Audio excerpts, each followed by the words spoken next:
പാകിസ്ഥാനികൾ ഇനി അമേരിക്ക പോവാൻ എന്ത് ചെയ്യും? അമേരിക്കയ്ക്ക് പോകണ്ടെന്ന് നോക്കണം. അല്ല, അവർ പോയിക്കൊണ്ടിരിക്കണമല്ലോ നിലവിൽ. അങ്ങനെ അമേരിക്കയ്ക്ക് എപ്പോഴും ഒന്നും പാകിസ്ഥാൻ എന്ന് വിചാരിച്ചാൽ പോകാനൊന്നും പറ്റില്ല. നമ്മുടെ മറ്റെല്ലാ രാജ്യങ്ങളിലേക്കും പോകുന്നത് പോലെ നിർബാധം നമുക്കിഷ്ടമുള്ളപ്പോൾ സ്വച്ഛന്തമായി പോകാവുന്നൊരു രാജ്യമൊന്നുമില്ല അമേരിക്ക. അവർക്ക് അവരുടേതായ വ്യവസ്ഥകളുണ്ട്. അവരുടെ രാജ്യത്തേക്ക് പോകുമ്പോഴുള്ള സെക്യൂരിറ്റി ചെക്ക്. ഇപ്പോൾ ട്രംപിൻ്റെ കാലത്ത് നമ്മൾ പറയുന്നുണ്ട് മുസ്ലിമുകളോട് വലിയ ദേഷ്യമാണെന്ന്. ട്രംപിന് മുമ്പും മുസ്ലിമുകൾ വന്നാൽ അവർ കർശനമായ പരിശോധനകൾ നടത്തിയിട്ട് കയറ്റിവിടത്തുള്ളായിരുന്നു. കമലഹാസനെ കമൽ എന്ന് വെച്ചപ്പോഴത്തേ ആ പേര് കണ്ടപ്പോഴത്തേക്ക് കമാലാണെന്ന് എഴുതിയിട്ട് പുള്ളിയെ പരിശോധിച്ചു. നമ്മുടെ രാജ്യത്തെ പ്രധാനപ്പെട്ട നേതാക്കന്മാരെ പോലെ ഉത്തരവാദിത്തപ്പെട്ട സ്ഥാനങ്ങളിലിരിക്കുന്ന ആളുകളെ പോലും മുസ്ലിമാണെന്നുള്ള പരിഗണന വെച്ചിട്ട് തുണി അഴിച്ച് പരിശോധന നടത്തിയിട്ടുണ്ട് അമേരിക്ക. അപ്പോൾ അമേരിക്ക എങ്ങനെയാണ് മുസ്ലിം പേരിനോട് വല്ലാത്തൊരു ചതുർത്ഥി അമേരിക്കയ്ക്ക് പണ്ടേ ഉണ്ട്. ട്രംപ് വരുന്നതിന് മുമ്പ് ട്രംപ് വന്നപ്പോൾ അത് ഒഫീഷ്യൽ നയം പോലെ ആയിരുന്നുള്ളൂ. ഇപ്പോൾ ട്രംപ് പറഞ്ഞിരിക്കുന്ന കേട്ട് കേരളത്തിലെ സുഡാപ്പികൾ നെഞ്ചത്തലച്ച് കരയേണ്ടതാണ്. കാരണം അവരുടെ ഇഷ്ടരാജ്യമാണല്ലോ, മാതൃഭൂമിയാണല്ലോ പാകിസ്ഥാൻ. പാകിസ്ഥാനി ഒന്നും ഇങ്ങോട്ട് വരണ്ടെന്ന് പറഞ്ഞു. പാകിസ്ഥാനികളും വരണ്ട, അഫ്ഗാനിസ്ഥാനികളും വരണ്ട, ഇനി വിസ ഇല്ല, വരണ്ട എന്ന് പറഞ്ഞിരിക്കുകയാണ്. അപ്പോൾ 7 രാജ്യങ്ങളെ ഇപ്പോൾ വിലക്കാനുള്ള നീക്കം 7 മുസ്ലിം രാജ്യങ്ങളാണ്. അതുകൊണ്ടാണ് മുസ്ലിം രാജ്യങ്ങളിൽ നിന്നുള്ളവരേക്ക് അമേരിക്കയിലേക്ക് വരണ്ട എന്നുള്ള ചോദ്യം പ്രസക്തമാണ്. ട്രംപ് ഈ പറഞ്ഞ പോലെ ട്രംപിൻ്റെ കഴിഞ്ഞ ടൈമിൽ ഇതുപോലെ 7 മുസ്ലിം രാജ്യങ്ങളിൽ നിന്നുള്ള ആളുകൾ അമേരിക്കയിലേക്ക് വരണ്ട എന്ന് വിലക്കേർപ്പെടുത്തിയിരുന്നു. അത് പിന്നെ അതിനെതിരെ അവിടെയുള്ള ആളുകൾ സുപ്രീം കോടതിയിലേക്ക് പോയി. സുപ്രീം കോടതിയും പറഞ്ഞു അതിന് കുഴപ്പമൊന്നുമില്ല, ആരൊക്കെ ഈ രാജ്യത്തേക്ക് വരണം എന്ന് തീരുമാനിക്കാൻ ആ രാജ്യത്തെ സർക്കാരിന് അധികാരമുണ്ട് എന്ന് പറഞ്ഞ് ട്രംപിൻ്റെ തീരുമാനം അന്ന് ശരിവച്ചിരുന്നു. പിന്നീട് 2021 ബൈഡൻ പ്രസിഡന്റ് ആയപ്പോഴാണ് ബൈഡൻ ചേട്ടൻ മുസ്ലിങ്ങൾ വന്നോട്ടെ എന്ന് വെച്ചത്. കാരണം ബൈഡൻ അങ്ങനെയാണല്ലോ, ബൈഡൻ പേര് കൊണ്ട് ബൈഡൻ എന്നൊക്കെ ആണെങ്കിലും പിന്നിൽ നിന്ന് ബൈഡനെ നയിച്ചുകൊണ്ടിരിക്കുന്ന ഇസ്ലാമിസ്റ്റുകളാണ്. നമ്മൾ ഒബാമ എന്ന് പറയും. ഒബാമയുടെ മുഴുവൻ പേര് ബറാഖ് ഹുസൈൻ ഒബാമയാണ്. ഒബാമയാണ് അമേരിക്കൻ ഡീപ് സ്റ്റേറ്റിനെ നയിക്കുന്നത്. കമലാ ഹാരിസും ബൈഡനും ഒക്കെ ഈ ഒബാമ നയിക്കുന്ന ഒബാമയും സോറോസും ഒക്കെ ഉൾപ്പെടുന്ന ഇസ്ലാമിസ്റ്റ് താല്പര്യമുള്ള ഡീപ് സ്റ്റേറ്റിൻ്റെ പാവകളായിരുന്നു. അതുകൊണ്ടാണ് 7 മുസ്ലിം രാജ്യങ്ങളിൽ നിന്നുള്ളവർ അമേരിക്കയിലേക്ക് വരുന്നതിന് വിസ വിലക്കിയിരുന്ന ട്രംപിൻ്റെ തീരുമാനം, സുപ്രീം കോടതി ശരിവെച്ച തീരുമാനം ബൈഡൻ മാറ്റിയത്.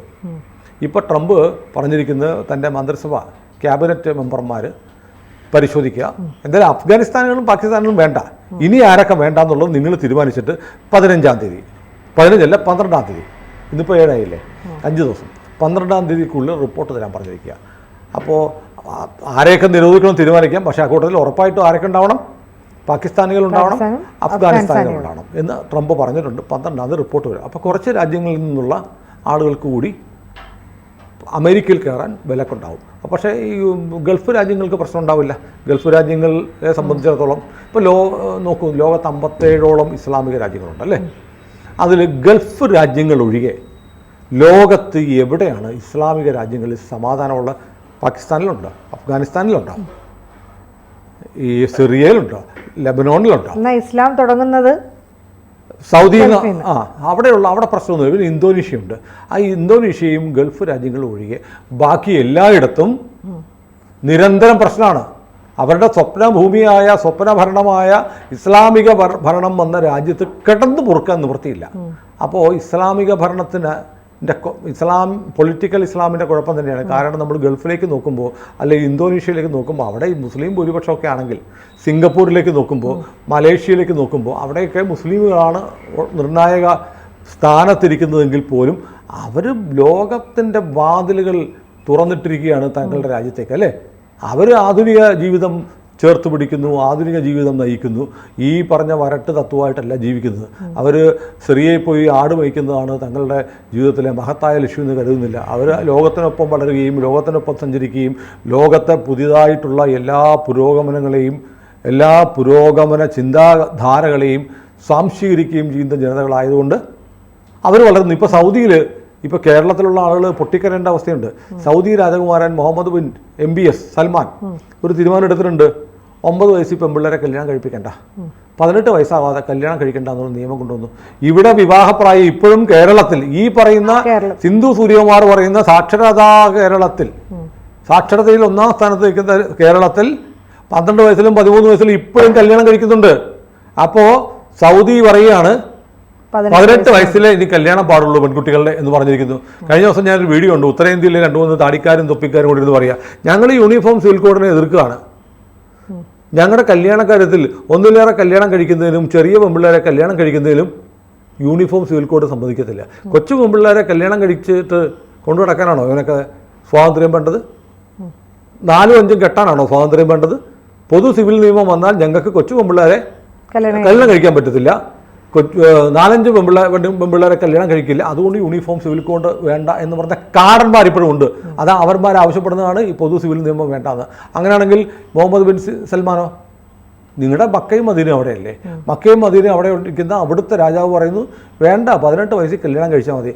ഇവിടെ വിവാഹപ്രായം ഏകീകരിക്കാൻ, പെൺകുട്ടികളുടെ വിവാഹപ്രായം ആൺകുട്ടികളുടെ പോലെ 21 വയസ്സാക്കാൻ കേന്ദ്ര സർക്കാരിനൊരു ആലോചനയുണ്ടെന്ന് പറഞ്ഞപ്പോൾ ആദ്യം പ്രതിഷേധിച്ചത് CPM മുസ്ലിം ലീഗുമാണ്. പെൺകുട്ടികൾ പഠിക്കുകയും അവർ സ്വന്തമായി വിദ്യാഭ്യാസം നേടി അവരൊരു തൊഴിൽ കിട്ടി സ്വന്തം കാലിൽ നിന്ന് കഴിഞ്ഞാൽ അവരുടെ ആത്മാഭിമാനത്തെ ചോദ്യം ചെയ്യാൻ ആരും വരില്ല അല്ലേ? അവരൊരു ഏണിംഗ് മെമ്പറായി കഴിഞ്ഞാൽ അവരെ ആരും ചോദ്യം ചെയ്തില്ല. അവർക്ക് ഈ രാജ്യത്ത് മറ്റുള്ളവരെ പോലെ തലയുയർത്തിപ്പിടിച്ച് അന്തസ്സോടെ ജീവിക്കാൻ പറ്റും. അവർക്കൊരു വരുമാന മാർഗ്ഗം ഉണ്ടായി. ഇല്ലെങ്കിൽ അടുക്കളയുടെ പുക പിടിച്ച മൂലയിൽ, ഇപ്പോൾ പുകയില്ല ഗ്യാസാണ്, എന്നാൽ പോലും അടുക്കളയിൽ ഒതുങ്ങിക്കൂടുക, അല്ലെങ്കിൽ വീടിൻ്റെ ഏതെങ്കിലും മൂലയ്ക്ക് ഒരു അടിമയെപ്പോലെ ഒതുങ്ങിക്കൂടേണ്ടുന്ന അവസ്ഥയിൽ നിന്ന് സ്ത്രീകളെ ശാക്തീകരിക്കാൻ സജ്ജമാക്കും അവരുടെ വിദ്യാഭ്യാസം, അവരുടെ തൊഴിൽ, അവരുടെ വരുമാനം അല്ലേ? അതിന് പെൺപിള്ളേരെ കൊച്ചിലെ കല്യാണം കഴിപ്പിച്ച് ചെറിയ പ്രായത്തിൽ 3-4 പിള്ളേരായി കഴിഞ്ഞാൽ അവർ യുവത്വത്തിലെ വൃദ്ധരാകും. 25 വയസ്സൊക്കെ ആകുമ്പോൾ 5-6 പെറ്റ് കഴിയുന്ന പെൺപിള്ളേരെല്ലാം വയസ്സുകളായി മാറും. ഇതാണ് അവസ്ഥ. സ്ത്രീകൾ ഒരു പ്രസവിക്കാനുള്ള യന്ത്രം മാത്രമാണെന്ന് കരുതുന്ന ആളുകളാണ് ഇവിടെ വിവാഹപ്രായം ഏകീകരിച്ച് 21 ആക്കുന്നതിനെ എതിർക്കുന്നത്. ഇവിടെ വിവാഹം, ചെറിയ പിള്ളേരെ ശൈശവ വിവാഹം പാടില്ല എന്ന് പറയുന്നതിനെ എതിർക്കുന്നത്. ഞങ്ങൾക്ക് ചെറിയ പ്രായത്തിൽ കൊച്ചു പെൺപിള്ളേരെ കല്യാണം കഴിക്കുന്നത് ഞങ്ങൾക്ക് അനുവദനീയമാണ് എന്ന് പറയുന്നതുകൊണ്ട് നമുക്കെന്ത് പറയാനാണ്. പക്ഷേ ഞാൻ പറഞ്ഞു വന്നത് ഈ ഗൾഫ് രാജ്യങ്ങൾ എങ്ങനെ മാറുന്നു എന്നുള്ളതാണ്. അവരിതൊക്കെ മാറിക്കൊണ്ടിരിക്കുകയാണ്. പക്ഷേ ഇപ്പോഴും പാകിസ്ഥാൻ പോലെയുള്ള രാജ്യങ്ങൾ പഴയ കാടൻ നിയമത്തിൽ അള്ളിപ്പിടിച്ച് കിടക്കുകയാണ്. അതുകൊണ്ടാണ് അവിടെ ഉള്ളവന്മാരൊന്നും ഇങ്ങോട്ട് വരണ്ട, നീയൊക്കെ വല്ല ആടുമൊക്കെ മേയിപ്പിച്ച് 14-ാം നൂറ്റാണ്ടിൽ ജീവിതം നയിച്ചുകൊണ്ടിരിക്കുക. അപരിഷ്കൃതമായ ജീവിതം നയിക്കുന്ന തലയ്ക്കകത്ത് വർഗീയ സോഫ്റ്റ്വെയർ മാത്രമുള്ളവർ വരണ്ടെന്ന് പറയുന്നത്. അപ്പോൾ ഇത് വലിയ തിരിച്ചടിയുണ്ടേ ഇതിനകത്തെന്നറിയോ? ഒരു 2 ലക്ഷത്തോളം പേരുടെ ഒരു സ്പെഷ്യൽ എമിഗ്രൻ്റ് വിസ കാത്തു കഴിയുന്നുണ്ട് അഫ്ഗാനിസ്ഥാനിൽ. അഫ്ഗാനിസ്ഥാനിൽ 20 വർഷത്തോളം അമേരിക്ക ഉണ്ടായിരുന്നു. അമേരിക്ക ഉണ്ടായി താലിബാനെതിരെയുള്ള പോരാട്ട സമയകാലത്ത് അഫ്ഗാനിസ്ഥാനിൽ അമേരിക്കയെ സഹായിച്ച ആളുകളുണ്ട്. ഏതാണ്ട് 2 ലക്ഷത്തോളം പേർക്ക് രക്ഷപ്പെടാൻ അമേരിക്ക പോകുന്ന സമയത്ത് നിങ്ങളെ ഞങ്ങൾ രക്ഷിക്കാം, നിങ്ങളെ അമേരിക്കയ്ക്ക് കൊണ്ടുപോകാമെന്ന് അമേരിക്ക വാക്ക് കൊടുത്തിരുന്നു. എന്നിട്ട് ഇവരെ അവിടെ നിന്ന് താലിബാൻ കൊല്ലും. അതുകൊണ്ട് അവരെ പല രാജ്യങ്ങളിലായി അമേരിക്കയുടെ മുൻകൈയിൽ കൊണ്ടുപോയി താമസിപ്പിച്ചു. 20,000 പേര് പാകിസ്ഥാനിലുണ്ട്. ബാക്കി 10-90ഓളം രാജ്യങ്ങളിലായിട്ട് അമേരിക്കയ്ക്ക് താല്പര്യമുള്ള ആളുകളെ കൊണ്ട് താമസിപ്പിച്ചിരിക്കുക. ഞങ്ങൾ അമേരിക്കയ്ക്ക് കൊണ്ടുപോകും, അമേരിക്കൻ വിസ തരും, അവിടെ പൗരത്വം തരും എന്ന് പറഞ്ഞിരുന്നു. അമേരിക്കയെ സഹായിച്ചവരാണ്, സഹായിച്ചവരോട് നന്ദി കാണിക്കണമല്ലോ. അവരിപ്പോൾ പാകിസ്ഥാനിലൊക്കെ അടക്കമാണ്. അഫ്ഗാനിസ്ഥാനുകളുണ്ട്. അപ്പോൾ ഇങ്ങനെ അഫ്ഗാനിസ്ഥാനിലെയും പാകിസ്ഥാനിലെയും ആളുകൾ ഇനി വേണ്ട എന്ന് പറയുമ്പോൾ ഈ 2 ലക്ഷം പേര് എന്ത് ചെയ്യും എന്നൊരു ചോദ്യം വന്നിട്ടുണ്ട്. അതൊരു വലിയ പ്രതിസന്ധിയാണ്. ട്രംപിനെ സംബന്ധിച്ച് ട്രംപ് എടുക്കുന്ന ചില കാര്യങ്ങളൊക്കെ നമുക്കങ്ങോട്ട് ഡൈജസ്റ്റ് ചെയ്യാൻ, ദഹിക്കാൻ ബുദ്ധിമുട്ടാണ്.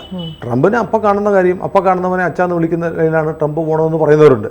പക്ഷേ ട്രംപ് അത് ഒരു ദീർഘകാലമായി ആലോചിച്ചെടുത്ത തീരുമാനങ്ങളായിരിക്കാം. പക്ഷേ എന്തായാലും ഇവരുടെ കാര്യം ഇപ്പോൾ ഒരു പ്രതിസന്ധിയിലാണ്. അവർക്ക് ജനുവരി 20-ാം തീയതി അധികാരത്തിൽ വന്ന ഉടനെ ട്രംപ് ഒരു എക്സിക്യൂട്ടീവ് ഉത്തരവ് ഇറക്കി. അതായത് ഈ അഭയാർത്ഥികളുണ്ടോ, ഇവരൊക്കെ അഭയാർത്ഥികൾ, ഈ അഭയാർത്ഥികളുടെ കാര്യത്തിൽ അഭയാർത്ഥി പ്രവേശനം ഒരു 30 ദിവസത്തേക്ക് സ്റ്റേ ചെയ്തിരിക്കുകയാണ്, ബ്ലോക്ക് ചെയ്തിരിക്കുക, ഫ്രീസ് ചെയ്തിരിക്കുക. അപ്പോൾ ഇവർക്ക് ഇങ്ങോട്ട് തിരിച്ചു വരിക എന്നുള്ളത് അമേരിക്ക കൊടുത്തൊരു വാക്കാണ്, അമേരിക്ക കൊടുത്ത ഉറപ്പാണ്. അത് പാകിസ്ഥാനിൽ 20,000 പേരുള്ളത് പാകിസ്ഥാനികളല്ല. അപ്പോൾ പാകിസ്ഥാൻ്റെ അവസ്ഥ വല്ലാത്ത കഷ്ടത്തിലാണ്. പാകിസ്ഥാൻ ഇപ്പോൾ ഇന്ത്യയെ ശരിയാക്കി കളയുന്നൊക്കെ പറയുന്ന ഒരു പാകിസ്ഥാനുള്ളൂ. ജയശങ്കർ ഇന്നലെ പറഞ്ഞു പാകിസ്ഥാനുമായിട്ടുള്ള നിങ്ങളുടെ പ്രശ്നം എങ്ങനെ പരിഹരിക്കപ്പെടും, ഉഭയകക്ഷി ചർച്ച വേണോ എന്നൊക്കെ അദ്ദേഹത്തിൻ്റെ UK ബ്രിട്ടീഷ് സന്ദർശനത്തിനിടയ്ക്ക് ചോദ്യങ്ങൾ വന്നു. പുള്ളി പറഞ്ഞ് പാകിസ്ഥാനുമായിട്ടുള്ള പ്രശ്നമൊക്കെ നിസ്സാരമായിട്ട് തീർക്കും, അവന്മാർ നമ്മുടെ അടുത്ത് നിന്ന് കട്ടുകൊണ്ട് പോയ കുറച്ച് സ്ഥലമുണ്ട്, അതിങ്ങോട്ട് തിരിച്ചു തന്നാൽ മതി, ആ POK ഇങ്ങ് തിരിച്ചു തന്നാൽ പ്രശ്നം തീരും, അല്ലാതെ തീരത്തില്ല എന്ന് പറഞ്ഞു. പക്ഷെ അങ്ങനെയൊന്നുമില്ല. അങ്ങനെയാണെങ്കിൽ ഒരു കാര്യം ചെയ്യണം, കാശ്മീർ മുഴുവൻ ഞങ്ങളുടെയാണ്, ഞങ്ങൾക്ക് വേണമെന്ന് പാകിസ്ഥാൻ്റെ ഒരു മന്ത്രി പറഞ്ഞിട്ടുണ്ട്. ഇവനൊക്കെ ചുമ്മാ വാചകടിയേ ഉള്ളൂ, കഞ്ഞി കുടിക്കാൻ നിവർത്തിയില്ല. കഞ്ഞി കുടിക്കാൻ നിവർത്തില്ല. അവിടെ ഓരോ ദിവസവും പൊട്ടിത്തെറിയാണ്. റംസാൻ കാലത്ത് പടക്കം പൊട്ടുന്ന പോലെ പൊട്ടിക്കൊണ്ടിരിക്കുക. ഒരറ്റത്ത് തുടങ്ങിയിട്ടുണ്ട്. ഈ 30 ദിവസം കഴിയുമ്പോഴത്തേക്ക് എന്തെല്ലാം കത്തിത്തീരുന്നു പടച്ച തമ്പുരാന് മാത്രം അറിയാം. അങ്ങനെയുള്ള ഈ പാകിസ്ഥാനാണ് ഇന്ത്യയോട് മല്ലടിക്കാൻ വരുന്നത്. പാകിസ്ഥാനെ സംബന്ധിച്ച് എന്താ, സൗദിക്കാർ പറഞ്ഞിട്ടുണ്ട് സൗദിയിലോട്ട് കയറേണ്ടത്. കാരണം ഇവന്മാർ വിമാനം പിടിച്ച് അവിടെ പോവുക. വിമാനം പിടിച്ച് അവിടെ പോയിട്ട് സൗദിക്കാരുടെ പോലെയുള്ള മറ്റേ ലോഹ പോലത്തെ ഉടുപ്പൊക്കെ ഇട്ട് വടിയിരിക്കുക, അമ്മ വല്ലതും തരണേ എന്നും പറഞ്ഞ് പിച്ച എടുക്കാനായിട്ട്. അപ്പോൾ ആൾ നോക്കുമ്പോൾ സൗദി വരുമ്പോൾ സൗദിയിലെ ഫുട്പാത്തുകളിൽ മുഴുവൻ ഭിക്ഷക്കാരാണ്, സൗദിക്കാർ ഭിക്ഷ യാചിക്കുന്നു എന്ന് പറഞ്ഞൊക്കെ கொஞ்சം വാർത്ത വരുന്നു. പണ്ടാര ഇവിടുന്ന് ഒരു നേതാവ് ഇംഗ്ലണ്ടിൽ പോയിട്ട് അമേരിക്കയ്ക്ക് പോയിട്ട് പറഞ്ഞു, അമേരിക്കക്കാരെ സമ്മതിക്കണം കേട്ടോ, മലയാളിയാണേ, കേരളത്തിലെ നേതാവ്, അമേരിക്കയിലെ ഭിക്ഷക്കാർ വരെ ഇംഗ്ലീഷാണ് സംസാരിക്കുന്നത് എന്ന് പറഞ്ഞതുപോലെ സൗദിക്കാരുടെ കാര്യം, സൗദി ഭയങ്കര വലിയ രാജ്യമാണെന്നൊക്കെ പറയുന്നത്. പക്ഷേ അവിടെ ഫുട്പാത്തിൽ മുഴുവൻ സൗദിക്കാരിൽ തെണ്ടുകയാണെന്ന് പറയും. അതാരാ ഈ മറ്റേ ലോഹം മേടിച്ചിട്ടുകൊണ്ടിരിക്കുന്ന മുഴുവൻ പാകിസ്ഥാനികളായിരുന്നു. MPs പറഞ്ഞു എല്ലാവരും വണ്ടിയൊക്കെ ഇടാ, 4 പടയും കൊടുത്ത് പറഞ്ഞു വിടെന്ന് പറഞ്ഞ് എല്ലാത്തിനും ഫ്ലൈറ്റൊക്കെ കയറ്റി തിരിച്ചു. പാകിസ്ഥാനിൽ നിന്ന് പ്ലെയിൻ കയറി വരികയാണ് ഭിക്ഷ എടുക്കാൻ. അങ്ങനെ ലോകത്തിൻ്റെ മുന്നിൽ പിച്ച തണ്ടിക്കൊണ്ട് കഴിയുന്ന ഒരു രാജ്യമാണ് ഈ മതഭീകര രാജ്യം. അവിടെ ആ രാജ്യമാണ് ഇവിടെ ചില ആളുകളുടെ സ്വർഗം. എന്നാൽ ഇവരൊട്ടങ്ങോട്ട് പോകുമോ അതുമില്ല. പക്ഷേ ഇനിയിപ്പോൾ അമേരിക്ക എന്ന് പറഞ്ഞ സ്വപ്നം പാകിസ്ഥാൻ കാണണ്ട എന്ന് പറഞ്ഞിരിക്കുക. പാകിസ്ഥാനിലോട്ട് കയറിയാൽ ട്രംപ് പിടിച്ച് ജയിലിടും, കഴുത്തെ കൂടെ ചെയിനിട്ട് ചിലപ്പോൾ കെട്ടിത്തൂക്കിയിടും. പാകിസ്ഥാൻ വേണ്ട, ഇങ്ങോട്ടേക്കിൽ മാത്രമേ ചിലപ്പോൾ ഗാണ്ടനാമയിലേക്ക് വിടും. അവിടെ പുള്ളി ഈ 30,000 ബെഡ് അധികമായിട്ട് അവിടെ പോയാൽ പിന്നെ ജീവിതകാലത്ത് പുറത്തു വരത്തില്ല. ക്യൂബയിലുള്ള അമേരിക്ക കയ്യേറിയിരിക്കുന്ന ഒരു പ്രദേശത്ത് ഗോണ്ടനാമോ ലോകത്തിലെ ഏറ്റവും ഭീകരമായ ജയിലാണ്. ക്യൂബ എന്ന് പറയുന്ന കമ്മ്യൂണിസ്റ്റ് രാജ്യത്തിൻ്റെ ഒരു ഭാഗം അമേരിക്കയുടെ ജയിലാണ്. അവിടെ ഉണ്ടാക്കിയിരിക്കുന്ന ജയിലാണ് ഗോണ്ടനാമോ. അവിടേക്ക് അയക്കുമെന്ന് പറഞ്ഞിട്ടുണ്ട്. ഏതായാലും പാകിസ്ഥാന് പണ്ട് അമേരിക്കയെ ഒരുപാട് സഹായിക്കുന്നുണ്ടായിരുന്നു. ഇപ്പോൾ പാകിസ്ഥാനികളോട് ട്രംപിൻ്റെ കാലം മുതൽ, കഴിഞ്ഞ ടൈമിലും പാകിസ്ഥാനെ വിലക്കിയിരുന്നു, ഇപ്പോൾ വീണ്ടും വിലക്കാൻ പോവുകയാണ്. പാകിസ്ഥാൻ്റെ കൂടെ വേറെ എത്ര രാജ്യങ്ങൾക്ക് പ്രവേശന വിലക്ക് വരുമെന്നുള്ളത് 12-ാം തീയതി അറിയാം. ഒരു കാര്യം ഉറപ്പാണ്, അതെല്ലാം ഇസ്ലാമിക രാജ്യങ്ങളായിരിക്കും. എന്തുകൊണ്ട് ഇസ്ലാമിക രാജ്യങ്ങൾക്ക് ഇങ്ങനെ പരിഷ്കൃത ലോകം വിലക്ക് ഏർപ്പെടുത്തുന്നു എന്നുള്ളത് പൊളിറ്റിക്കൽ ഇസ്ലാമിൻ്റെ പ്രയോക്താക്കൾ ആലോചിക്കേണ്ടതാണ്. കാരണം കുഴപ്പം നിങ്ങളുടെ കയ്യിലാണ്. ഒരാൾ ചോദിക്കുന്ന പോലെ ഒരു വിമാനം ഇങ്ങനെ പോയിക്കൊണ്ടിരിക്കുകയാണ്. അപ്പോഴേക്ക് പറഞ്ഞു, നമ്മൾ ഈ എയർ പോക്കറ്റുകളുണ്ട്, ഈ വായുവിൽ ഇങ്ങനെ ശൂന്യസ്ഥലം ഉണ്ടാകുമ്പം എയർ പോക്കറ്റ് വിമാനം ടക്കയെന്ന് വീഴും. അപ്പോൾ അതിനകത്ത് വലിയ സാധനമൊക്കെ തെറിച്ച് വീഴും, ആളുകൾ തലയിടിക്കും, മറിഞ്ഞു വീഴുകയൊക്കെ ചെയ്യും. പിന്നെ അത് ശരിയായിട്ട് വരും. എയർ പോക്കറ്റ് വായു ഇല്ലാത്ത അന്തരീക്ഷത്തിലെ ഭാഗത്തേക്ക് വിമാനം കയറുമ്പോൾ എയർ പോക്കറ്റിൽ വീഴുക എന്ന് പറയുന്നത്. അപ്പോൾ ആളുകൾ എന്ത് അപകടം പറ്റാതിരിക്കാൻ വേണ്ടി പ്രാർത്ഥിക്കും. അപ്പോൾ ഒരാൾ എല്ലാവരും പ്രാർത്ഥിക്കും. അപ്പോൾ അടുത്തിരിക്കുന്ന ഒരാൾ മാത്രം മിണ്ടാതെ ഇങ്ങനെ കൈയും കെട്ടിരിക്കുന്നു. ഉടനെ പുള്ളിയോട് പറഞ്ഞു, നിങ്ങളെന്താ പ്രാർത്ഥിക്കാത്തത്? പുള്ളി പറഞ്ഞു, ഞാനൊരു മുസ്ലിമാണ്. മുസ്ലിമാണെങ്കിൽ എന്താ പ്രാർത്ഥിച്ചത്? അയ്യോ, ഞാൻ പ്രാർത്ഥിച്ചാൽ നിങ്ങളുടെ ഭയം ഇരട്ടിയാവും. കാരണം പുള്ളി അള്ളാഹു അക്ബറിനെ പറയത്തുള്ളൂ. അള്ളാഹു, നമ്മൾ ഒരു വിമാനത്താവളത്തിൽ പോയിട്ട്, മനസ്സിലായില്ലേ തമാശ, നിങ്ങളൊരു വിമാനത്താവളത്തിൽ പോയിട്ട് ജയ് ശ്രീറാം വിളിച്ചാൽ ഒന്നും സംഭവിക്കത്തില്ല. അതേസമയം നിങ്ങൾ അള്ളാഹു അക്ബർ എന്ന് വിളിച്ചാൽ ആളുകളെല്ലാം ഓടും. കാരണം ലോകത്തെമ്പാടും ഈ പറയുന്ന ഭീകരവാദികൾ മനുഷ്യരെ കൊല്ലാൻ, ആക്രമിക്കാൻ, ഭീകരപ്രവർത്തനം നടത്താൻ ഉപയോഗിക്കുന്ന ഒരു വിളിയായിട്ട് അള്ളാഹു അക്ബർ മാറിയിട്ടുണ്ട്. അതുകൊണ്ടാണ് വിമാനത്താവളത്തിലിരുന്ന് അയാൾ പറഞ്ഞു, ഞാനൊരു മുസ്ലിമാണ്, ഞാൻ പ്രാർത്ഥിച്ചാൽ നിങ്ങളുടെ ഭയം കൂടുമെന്ന് പറഞ്ഞത്. അപ്പോൾ ഇത്രേ എനിക്ക് പറയാനുള്ളൂ. പാകിസ്ഥാനിൽ നിന്ന് ഇനി ആരും അമേരിക്കയ്ക്ക് പോകണ്ട. വേണമെങ്കിൽ പാകിസ്ഥാന് വേണ്ടിയിട്ട് ഇവിടെ 4-5 ചങ്കിനിട്ടിടി നടത്താം, ഒരു ജാഥ നടത്താം, പ്രതിഷേധം നടത്താം. ട്രംപ് അമേരിക്കയുടെ കാര്യം മുഖ്യമായി പാകിസ്ഥാനെ തൊട്ട് കളിക്കരുതെന്ന് പറഞ്ഞ് ഇന്ത്യയിലേക്ക് വരേണ്ടെന്നൊരു പ്രകടനം, ഇന്ത്യയിലേക്ക് വരേണ്ടെന്നല്ല വന്നോളും എന്ന് പറഞ്ഞ് നിങ്ങൾക്ക് ഒരു പ്രതിഷേധം നടത്താം. പാകിസ്ഥാനികൾക്ക് മാത്രമല്ല, ഇസ്ലാമിക രാജ്യങ്ങളിൽ പെട്ട കുറേയേറെ ആളുകൾക്ക് അമേരിക്ക പ്രവേശന വിലക്ക് ഏർപ്പെടുത്താൻ തീരുമാനിച്ചു കഴിഞ്ഞു. കൂടുതൽ വാർത്തകളും വിശേഷങ്ങളും നിങ്ങളിലേക്ക് എത്താൻ ABC മലയാളം സബ്സ്ക്രൈബ് ചെയ്യുക, ബെൽ ബട്ടണും അമർത്തുക.